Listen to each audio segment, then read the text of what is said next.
और आज तक का दिन इस बात का गवाह बना हुआ है कि हम जिस विषय पर भी चर्चा करें वह विषय कहीं न कहीं से उत्पीड़ित है, और चाहे वो बच्चों का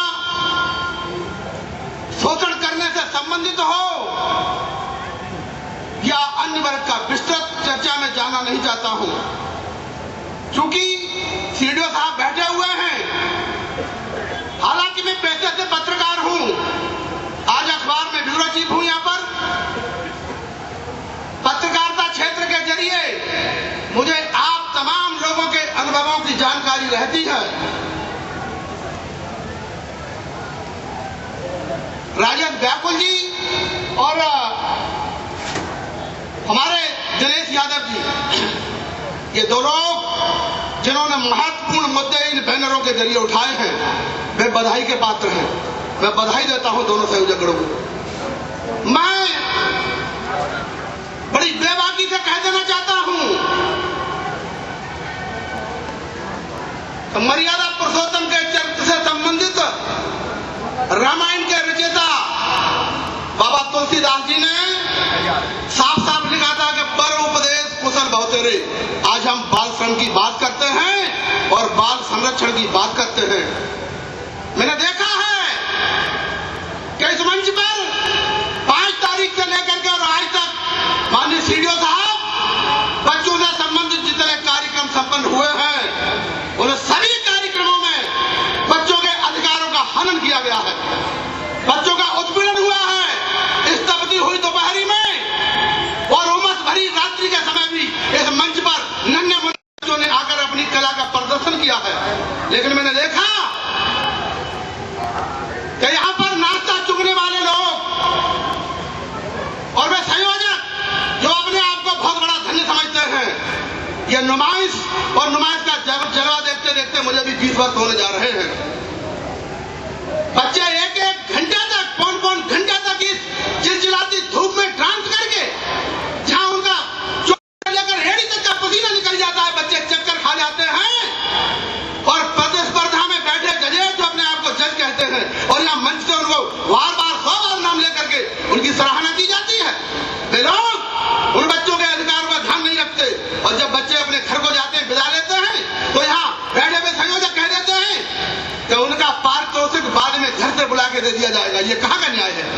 मैं जनता जनार्दन से पूछना चाहता हूं कि ये कहां का न्याय है कि बच्चे यहां पर अपनी कला का प्रदर्शन कर रहे हो और संयोजक अपनी जेब भर के घर में चला जाए। साथियों, पत्रकारिता के साथ साथ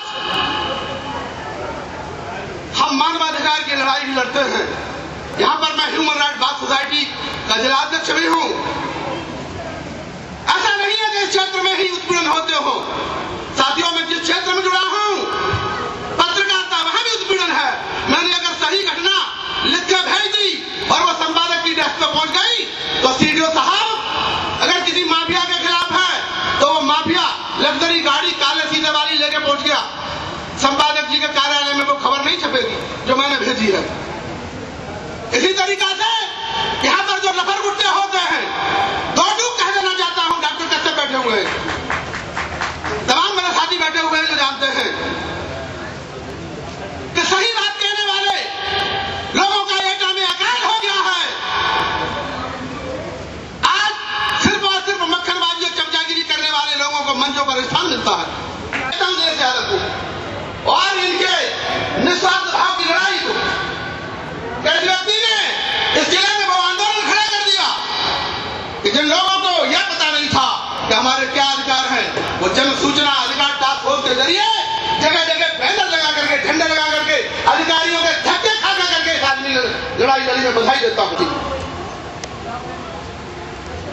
आज बालश्रम की बात हम करते हैं।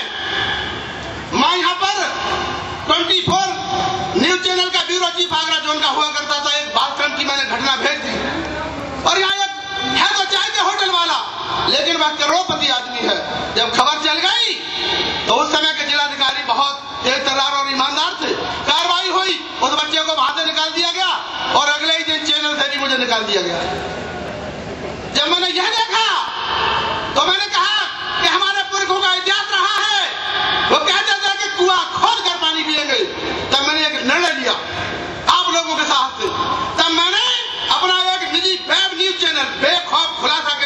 दिया जो पूरे विश्व में देखा जाता है। और बेखौफ खुलासा चैनल के नाम से आप लोगों की समस्याओं को मैंने पूरे विश्व के पटल पर पहुंचाने का काम किया। सब वे लोग जिन एजेंसियों के लिए मैं समाचार एकत्रित करके पत्रकारिता का काम करता हूं, वे लोग समझ गए कि सही बात अब रोकी नहीं जा सकती। मुझे एक शायर की शायरी याद आ रही है।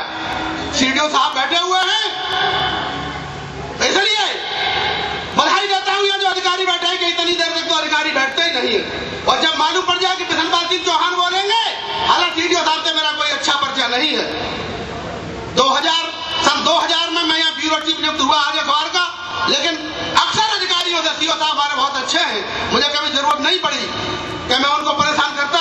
लेकिन सन 2000 से लेकर आज तक कोई भी अधिकारी ऐसा नहीं मिला जिनको मैं दोबारा बात कहने का साहस कर पाता। चूंकि जब बात कहने गया, समाचार की कटिंग लेकर गया, तो वहां सूत्र पढ़ाए जाते हैं, कानून व्यवस्था की तरजीह दी जाती है। साथियों, बहुत से अधिकारी इस दौरान बहुत अच्छे भी आए जिन्होंने पत्रकारिता की पीठ थपथपाई और मानवता को जिंदा रखने के लिए हौसला दिया। मैं बधाई देता हूं ऐसे अधिकारियों को। साथियों, आज जब चाहे बाल अधिकार की बात हो, चाहे महिला अधिकार की बात हो, चाहे वृद्धजन के अधिकार की बात हो, चैनलों में भी वही खबरें चलती हैं जो बहुत हाई प्रोफाइल होती है। अगर किसी धन्ना सेठ को एक खरोच आ गई तो देश के जाने माने चैनल टीवी पर उसका सवेरे से शाम तक बहुत बड़ा प्रदर्शन कर देंगे।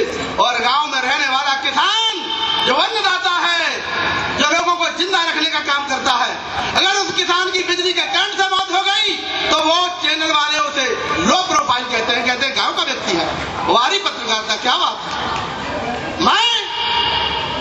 मैंने देश के सभी बड़े बड़े मंचों पर, अभी पटना में पूरे देश का पत्रकारों का एक बहुत बड़ा सम्मेलन हुआ, सेमिनार हुआ।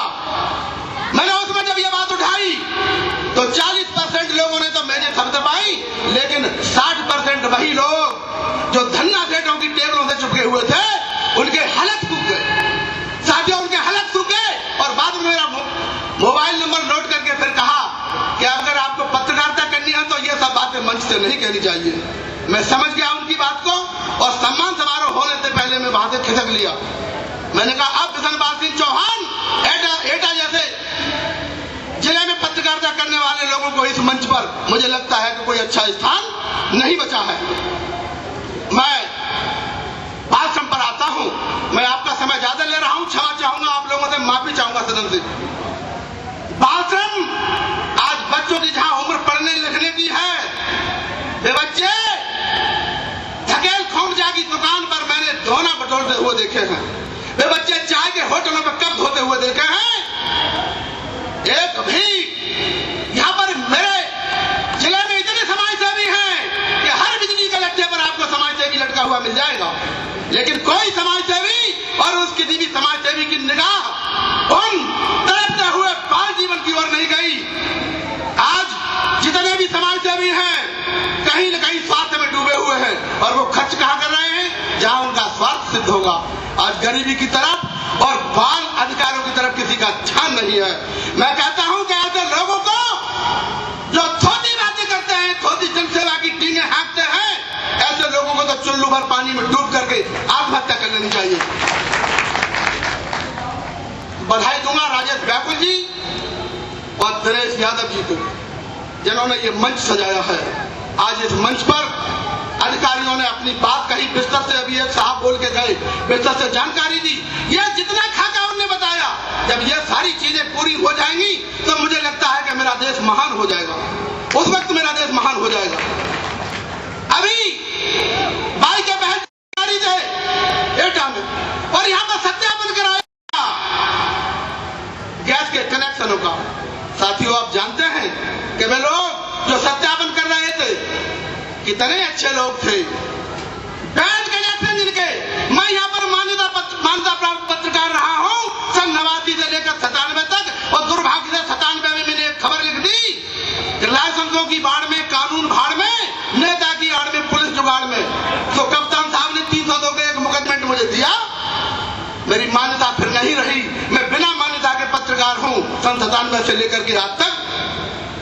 तो साथियों, सत्य को सूली पर चढ़वाया गया, सत्य को सूली पर चढ़वाया गया और झूठ का सम्मान करवाया गया।